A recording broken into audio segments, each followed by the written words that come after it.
Okay, hello everyone. So this is going to be a recording of the video solution guide to the practice final exam.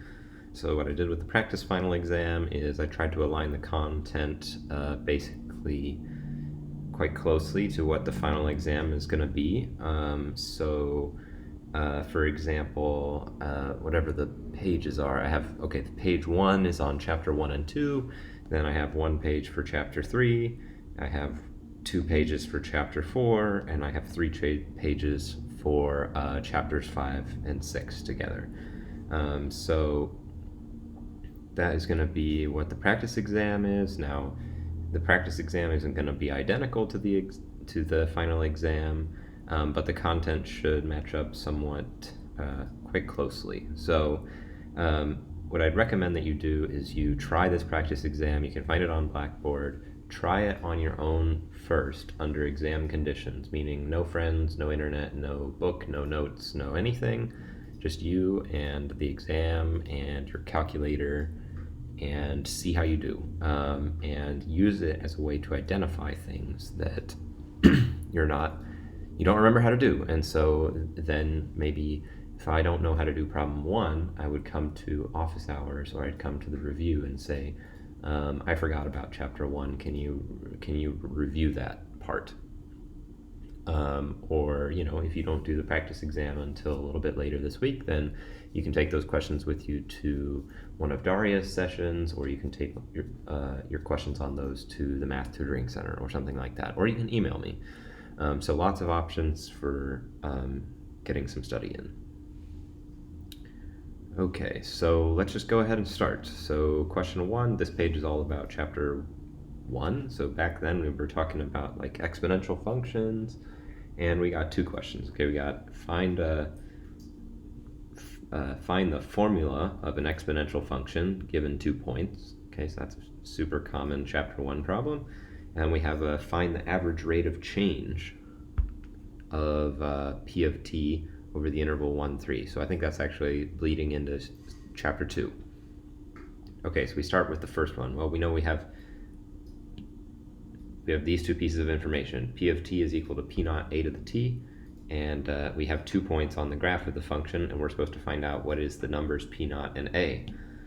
So to do that, well, we can rewrite the fact that these points are on the graph of this. We can rewrite that in the following way. We can say p of 1 is 4, right? And that's what we get when we plug 1 in for t in our function, right? So 4 is equal to, what, p naught times a to the 1. All right, easy enough. And then p of 3, we also know, is 64, and that's what we get when we take our function and we plug in 3. So we get p naught times a to the 3. And now we have 2 equations involving p naught and a, so we want to eliminate one of these variables, because we have 2 equations and 2 variables. So what we're going to do is we're going to take these 2 equations and divide them by one another, right? If I take 64 and I divide it by 4, then this is the same thing. Since 64 is equal to p naught a cubed, this is the same thing as doing p naught a cubed, which is the same thing as 64 by this relation. It's the same thing as doing this divided by p naught a to the 1. Okay, just by virtue of these 2 equations here.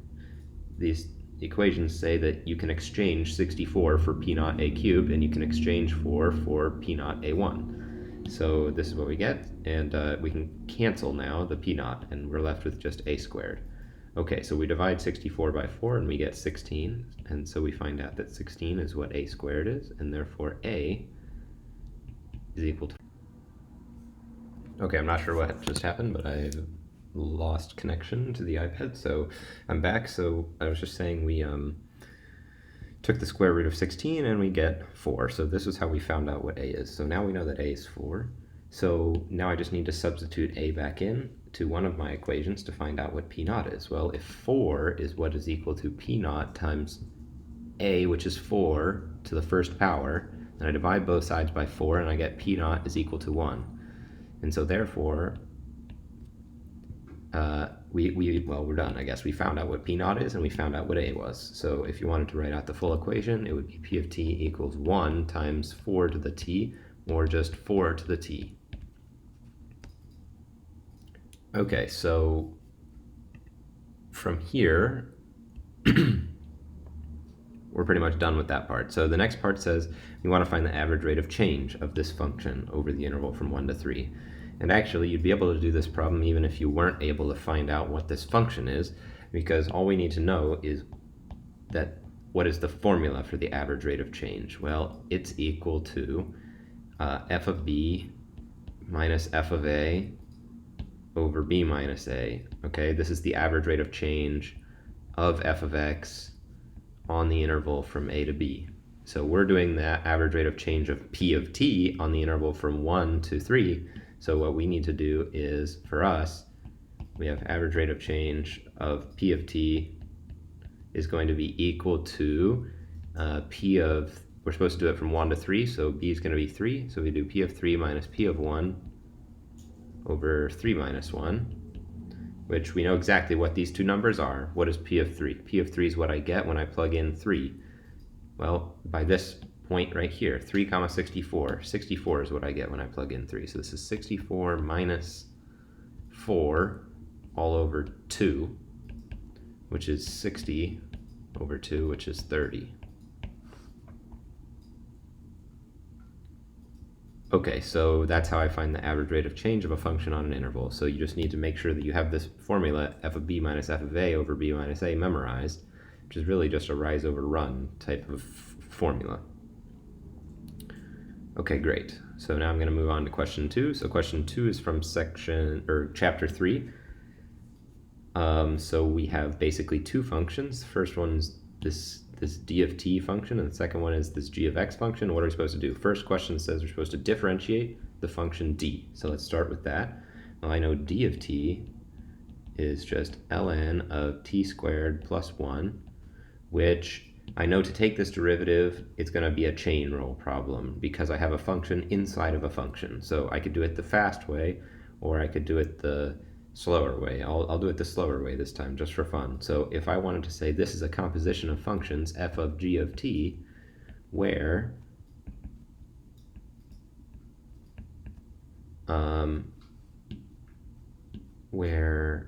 f of z is the function ln of z, and the inner function g of t is the function t squared plus 1. So if I wanted to find the derivatives of these guys, I'd just get f prime of z is 1 over z, and then the derivative of g is 2t. So to take the derivative of something like this, I know that d prime of t is going to be equal to the derivative of f of g of t,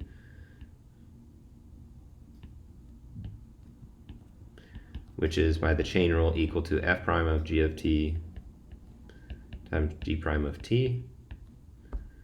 And that's going to be equal to, well, what am I doing? I'm putting t squared plus 1 in for z in f prime first. So that's 1 divided by t squared plus 1.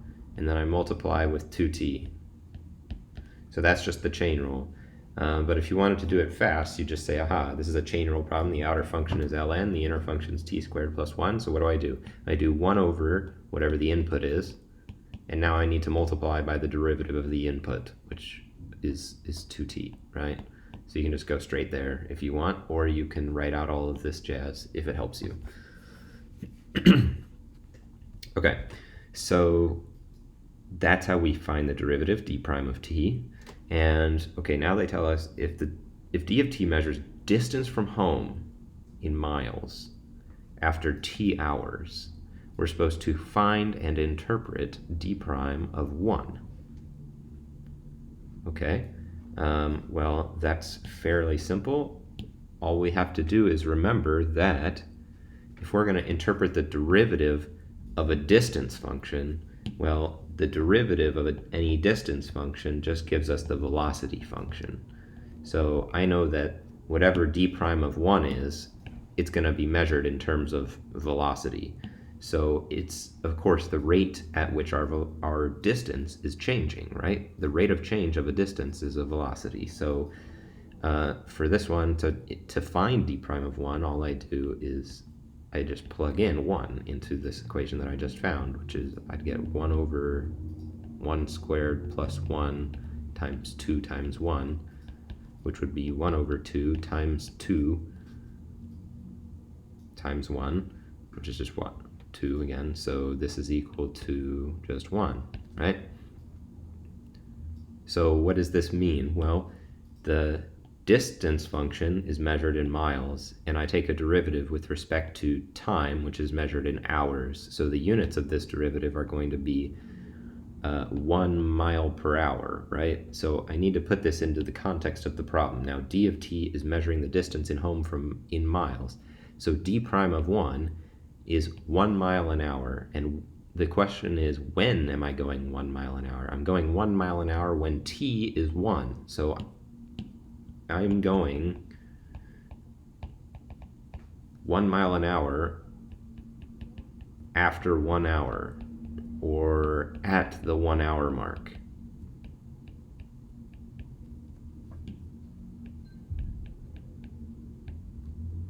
Okay.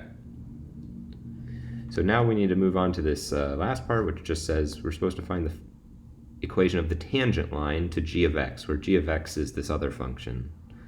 So g of x is square root x e to the 2x. To find the equation of the tangent line, I need to remember the formula. It's t of x is equal to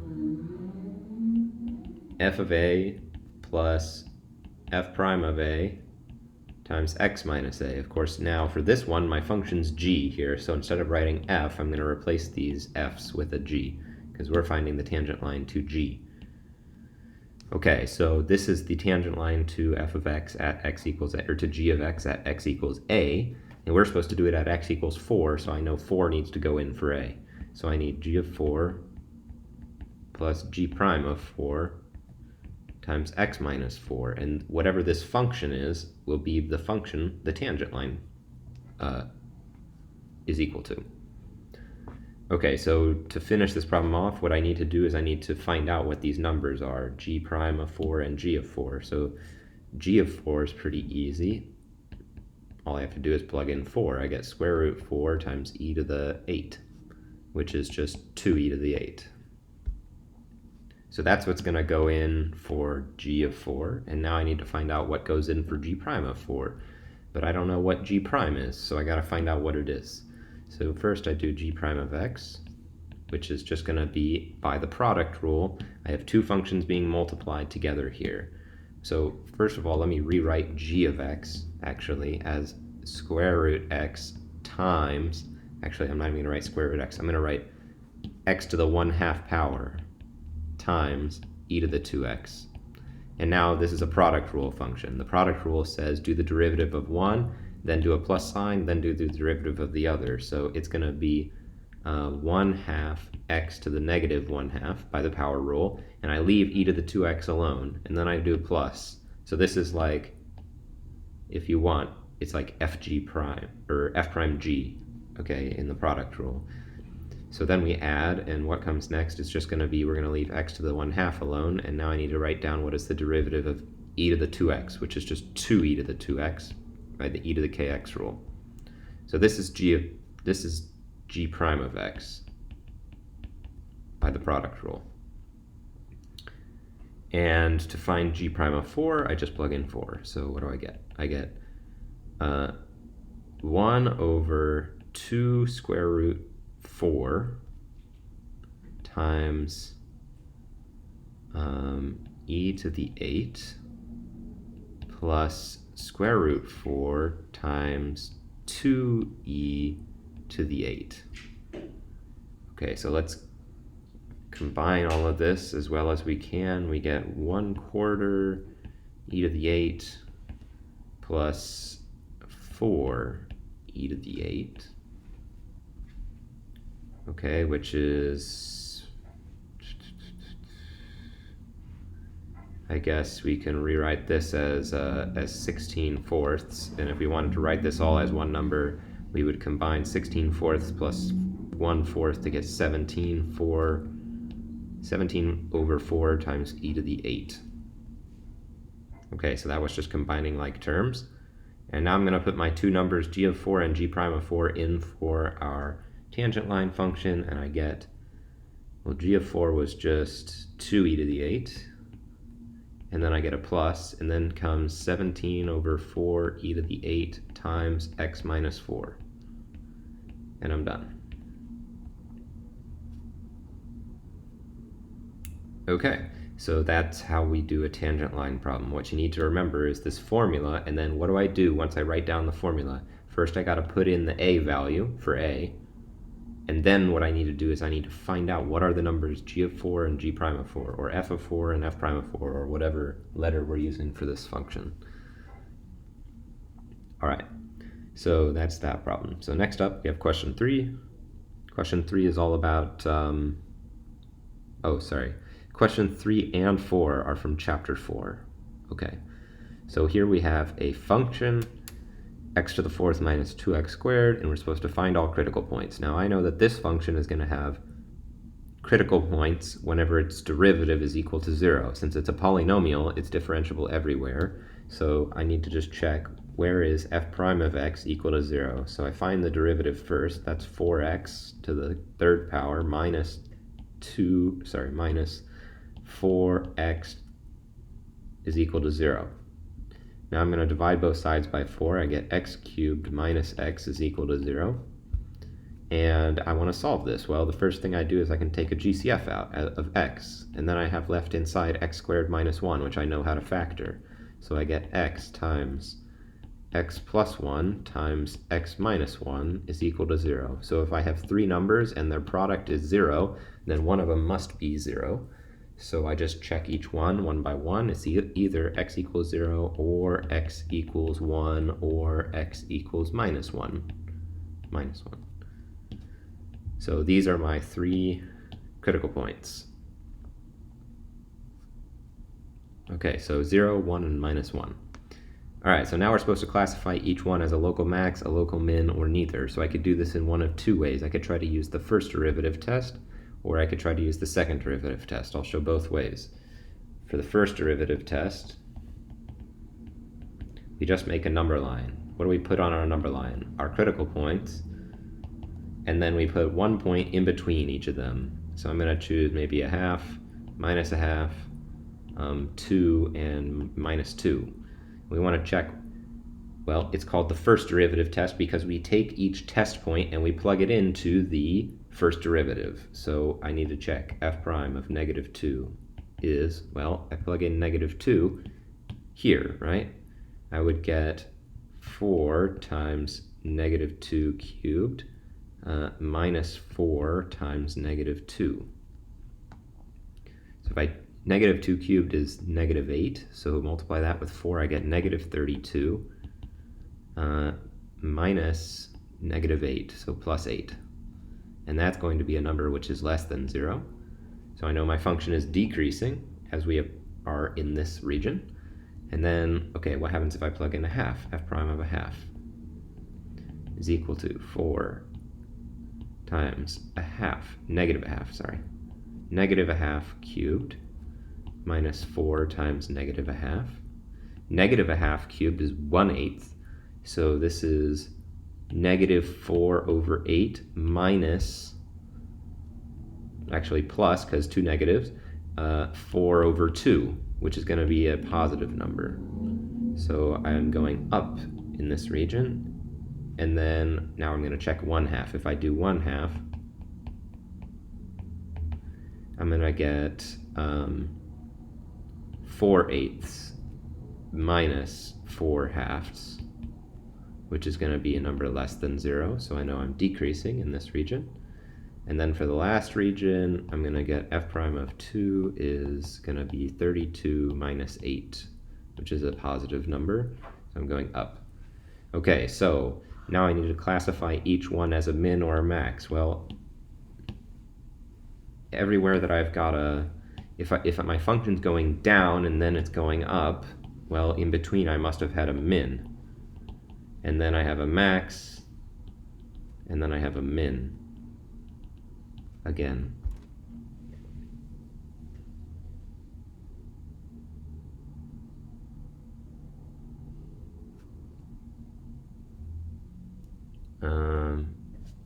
Let me double check that, make sure I did that right, because I thought maybe that's not quite right, but let me look.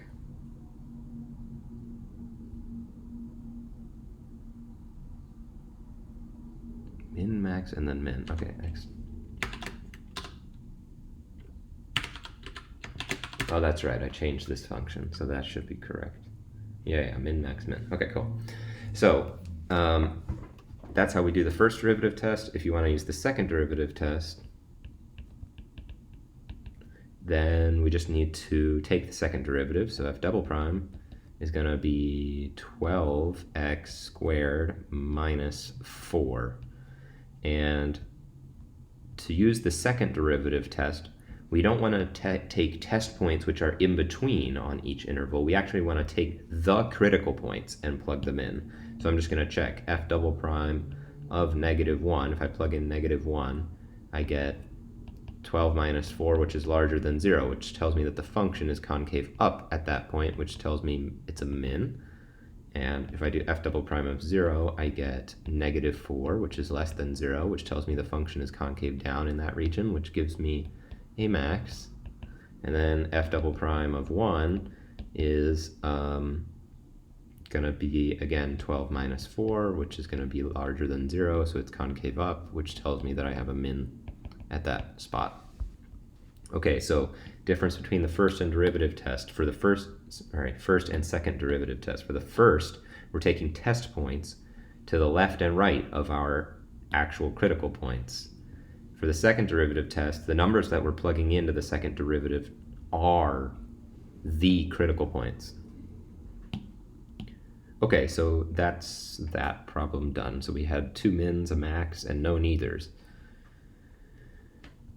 Okay, so question number 4 is a global max problem. So this one we had a local max, local min problem. Now we're going to talk about global maxes and global mins. So the first thing is, it's in the context of a profit problem. So they tell us the revenue is equal to this function, the cost is equal to this function, and we're supposed to find a formula for the profit function. Well, this is one of the first things we learned in the class is that the profit is equal to the revenue minus the costs, right?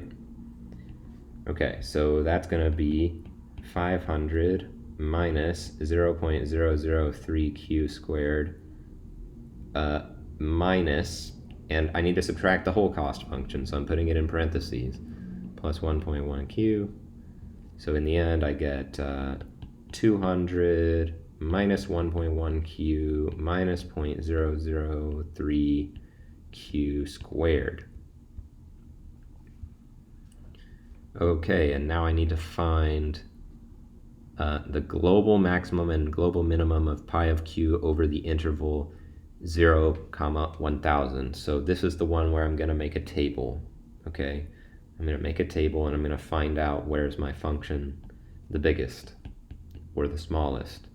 And when I do a global min and a global max search, we need to find the following possible locations for a global max. It could be at all the critical points. So I'm going to put, so what is going to go here is going to be critical points and boundaries. Okay, so I'm going to put 0 on here and 1000, and then anywhere in between is going to be any critical points of my function. So let's see if we can find any critical points of this function. Well, I hope I should find one, because this is a quadratic function with a negative sign on the quadratic term, which means it's a function which is a parabola opening down. We know parabolas that open down have exactly one critical point at their vertex. So that's what I'm looking for. So I could do that by just finding the vertex, it's negative b over 2a or whatever, or we can take the derivative of this guy. Pi prime of q is going to be equal to 1.1 minus 0.006 q. Okay, and then I do, we set that equal to 0. So 0.006 q is equal to 1.1. We take q is equal to 1.1 divided by 0.006, which 1.1 over 0.006 is equal to 183 and 1/3. How about that? 183 and 1/3. Okay, so that's my only critical point, so I'm going to put it in here, 183 and 1/3.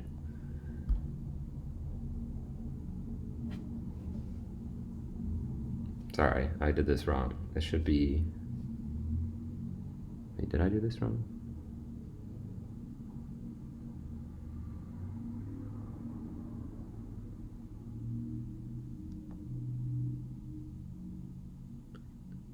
Minus 0.1q. What did I do wrong? I must have done something wrong. Oh, that's why I wrote 500 instead of 5q here. Dang it. I was like, what the hell's going on? Okay, 5q, so that we should have ended up with negative 300 and not 1.1 here, but 5 minus 1.1, which is 3.9 q. Sorry about that. So when we did this derivative, we should have gotten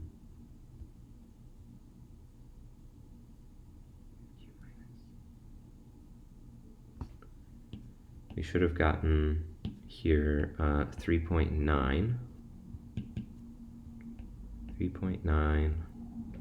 and then 3.9 on this side, and then divide 3.9 by 0.006.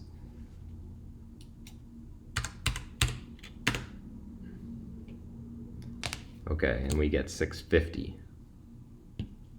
I'm getting 650 here instead.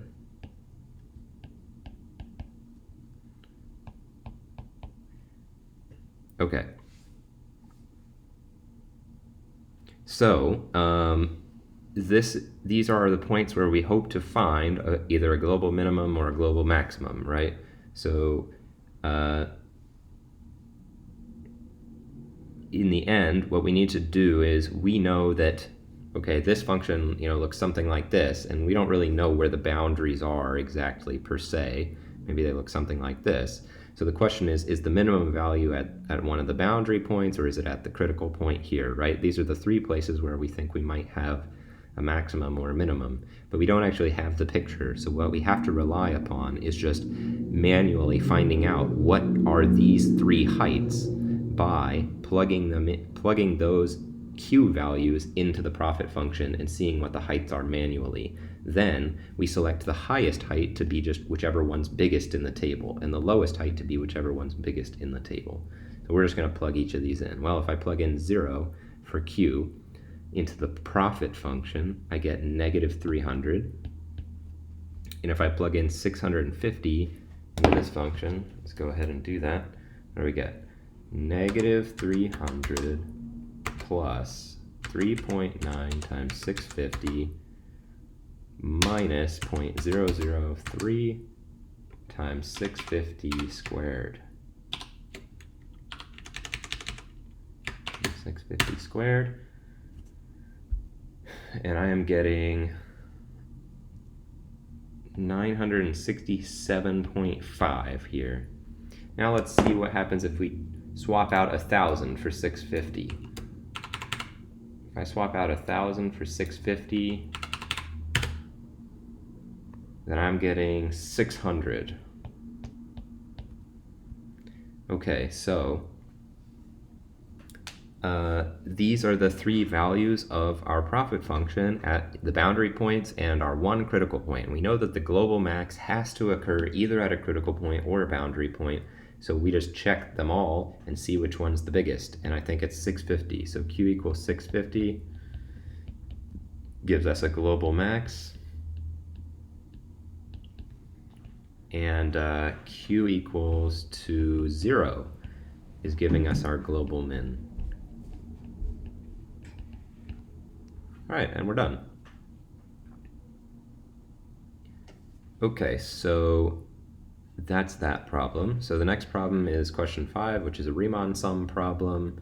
So for this problem, we are supposed to estimate the integral from 0 to 4 of f of x dx using a left Riemann sum and then using a right Riemann sum with 4 and 2 rectangles respectively. So let me draw on here the left Riemann sum. I'll draw it with green.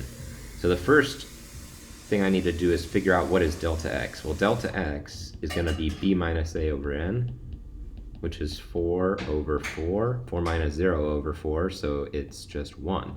So I know each rectangle is going to have width 1. So I'm going to have one rectangle going from here to here. I'm going to have one rectangle going from here to here, and so on and so forth until I get to 4. And the first rectangle, since I'm doing a left Riemann sum, I choose the height to be the height of the function on the left side of the interval, which is 0. So this rectangle actually is just kind of collapsed on itself. It has no height. And the second rectangle is going to have height, again, chosen from the left side. That's not quite right. Maybe I'll move it down a little bit. Looks more like that, I think. So this is our second rectangle. And our third rectangle will be at this height.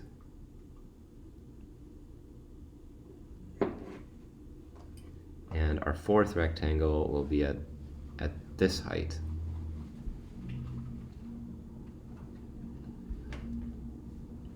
Okay, so now I just need to count up the area of each rectangle. Well, the area of the first rectangle is 1 times its height, which is 0, plus the area of the second rectangle is 1, which is its width, times its height, which looks like maybe, well, let's see, what is it? This is 1, so this is 0.2, 0.4, 0.6, and then 0.8. So this height is maybe, I don't know, 0.39 or something like that. If you're off by like a couple, it's fine. And then what? 1 times, the next one looks like maybe it's 0.58. And then the next one after that looks like maybe 0.44. Okay, so I got 4 rectangles. One of them has height 0. So I just take these 3 numbers and I add them up together, right? And what do I get? I get 0.39 plus 0.58 plus 0.44, which is 1.41. All right, so that's our estimate for the integral from 0 to 4, because what is the integral from 0 to 4? It is the true area under this curve. It's this area shown with the green highlighter thing, right? So we're checking to see what is this area. We're guesstimating it's kind of close to the area of these 3 rectangles added up. Okay, so next up, we want to estimate using a right Riemann sum with 2 rectangles. So I'll do the right Riemann sum with purple. Right Riemann sum with 2 rectangles. Well, delta x in this case is going to be 4 minus 0 over 2, which means each rectangle is going to be 2 units wide. That makes sense. We're using 2 rectangles to go from 0 to 4. So one of them is going to be 2 units wide, and the next one's going to be 2 units wide, and that gets us all the way to 4. And what is the height of each rectangle going to be? The height of the first rectangle is going to be the height of the function on the right side of the first subinterval. So the first subinterval goes from 0 to 2, and we pick the height of the function to be the height, or the height of the rectangle to be the height of the function on the right side of that subinterval. So we get rectangles which look like so. Oops, I drew this one a little too far down. So that's one rectangle, and then the height of the second rectangle is over here. That should probably go up a little bit. There we go. That's what the second rectangle looks like. And so now I'm going to approximate this area of this guy. Ooh, I went too far, didn't I? Oops, what am I doing? Sorry, right here is where the second subinterval ends, and then we draw a rectangle over to the left, like so.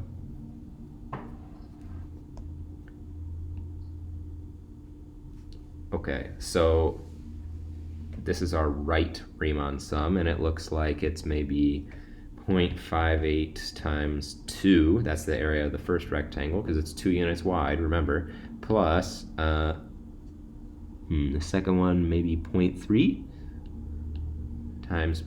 times 2, which is its width. So in this case, we get, what do we get? 0.58 times 2 plus 0.6, we get 1.76. Okay, so two different estimates for the area under this curve. And the next question is to say, which one do we expect to be more accurate, right, of the two Riemann sums that we did? And I would say that the left Riemann sum in this case is more accurate because we're using more rectangles. More rectangles generally means more accurate, right? If you take a look at the difference between this area and the area of the purple rectangles, it's quite big. Whereas if you take a look at the difference between that area and the green rectangles, I think your error for the green sum is you've got some error here and some error here and a little bit on top as well, right? But look at the error for the purple sections. The error for the purple sections is huge. You've got all of this plus all of this, right, is all a bunch of error. So I don't know. I would say maybe you could make an argument for the other one based on the fact that, I mean, this is error above and it's kind of almost looks like the same as the error below. But I would say generally left is better for this circumstance, because more rectangles equals more better, generally. Okay, so that would be my statement, but I wouldn't be too super picky about your answer to that as long as you carefully explain your reasoning. Okay, so for question number 6, this one is about, this is more chapter 5 and 6 stuff, so this one's integration. So I think this was some Riemann sums, and now we're going to do some interpretation of integrals, and then for the last question, we're going to actually do some integrals. So to interpret, here's what we're supposed to do. We're supposed to ask ourselves, a curator at the aquarium is filling a freshwater tank. Water fills the tank at a rate of this function. So this is a rate of change, gallons per hour. All right. And we write an integral to represent the amount of water that is added to the tank in the first 60 minutes. So what we need to remember is that the total change of the substance over the t equals a to t equals b interval is just the integral from a to b of r of t, where r of t is a rate of change. So in this case, we have the rate of change of the amount of water, and we're supposed to make a statement about the total change in that water for the first 60 minutes. So one thing to remember here, okay, is that t says r of t is measured in gallons per hour. Okay, r of t is measured in gallons per hour. So if we want t to represent hours and we want to integrate for the first 60 minutes, what we need to do is a 1 hour integration here. So this would be, in the end, the integral from 0 to 1 of the rate of change, which is 60 e to the minus 0.5t minus 1 dt. And we'd call it a day. Okay, so the integral of a rate of change over a time period gives us the total change over that time period. So, this doesn't necessarily mean that there are this many gallons in the tank at the end. This is the amount that accumulated in the first hour. If, for example, the tank was already half full, then we just added this amount of water to the tank, right? Okay. So it's the total, it's the net change from 0 to 1 hour. All right, so this next problem, they give us two species of plants have the same population at time t equals 0, and what we have is a graph of their growth rates. Okay, their growth rates. And they ask which species has a larger population at the end of 4 years. And this is sort of baiting you into asking yourself, well, which function is higher, right, at time 4 versus time 8. But we don't want to think about the height of these functions in this circumstance, because what are they asking us a question about? They're asking a question about the population. And this graph contains information about the rate of change of the populations, not the populations themselves. Okay, so in this case, what we actually want to do is consider after 4 hours, what is the difference in area from 0 to 4 underneath the first curve as it compares to the area which is underneath the second curve as we go from 0 to 4. So these areas represent how much the population has increased. So if we start with the same amount of population, and it looks like since the area under curve species A, right, is much larger than the area under species B, we conclude that the net change in population from 0 to 4 years is far greater for this species A because we have this greater area. So species A has a larger population at the end of 4 years. Now they ask us which species has a larger population at the end of 8 years. Again, we're going to compare the area under this function from 0 to 8, which looks like so. We're going to compare this area with this area. And to my eye, the area which is highlighted in green here is significantly larger than the area in purple. So I think that the net change in population is larger for species A than it is for species B. And since we started with the same population, if one population increased more than the other, then we can conclude that it has a larger population at the end of those 8 years. And so I would say that A, again, has the larger population. Okay, so don't get confused just because species B is higher than species A at the end of 8 years. What is this? This is plants per year. This is a measurement of the rate of change. This just means that species B is growing faster than species A at time t equals 8. Growing faster does not mean that the population is already larger. Okay, so part D, they say S of t represents rate of snowfall in centimeters per day, and t is measured in days since January, and we are supposed to find the units of and interpret this integral from 0 to 30 of S of t dt. Well, first of all, the units are going to be whatever the units of S are. And we're going to multiply that times units of t, which in this case are centimeters per day times number of days. So we multiply day and days and we cancel and we get centimeters. So this measurement is going to be a measurement of some centimeters, right? So if we have a measurement of centimeters here, then we need to think about how this is going to be represented, right? Well, S of t is the rate of snowfall, right? We know that if we integrate a rate of change, we get the total change. Okay, so we're integrating the rate of change of snowfall. We're going to get the total change in snowfall from 0 to time t equals 0 to time t equals 30. Now, t is measured in days since January 1. So if it's been 30 days since January 1, then we've basically gone through all of January. So I would say that this is the total snowfall in January. or for the first 30 days following the new year, or however you want to say it. Okay, so that's that question. So for question number 7, these are just some standard integrals. So what does the fundamental theorem of calculus say? It says the integral of f of t dt from a to b is equal to capital F of b minus capital F of a if capital F of x is an antiderivative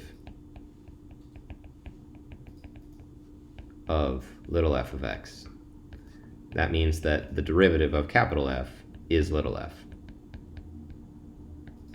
Okay, so I just need to find a function whose derivative is 3x squared minus 2x plus 3. So I apply my rules.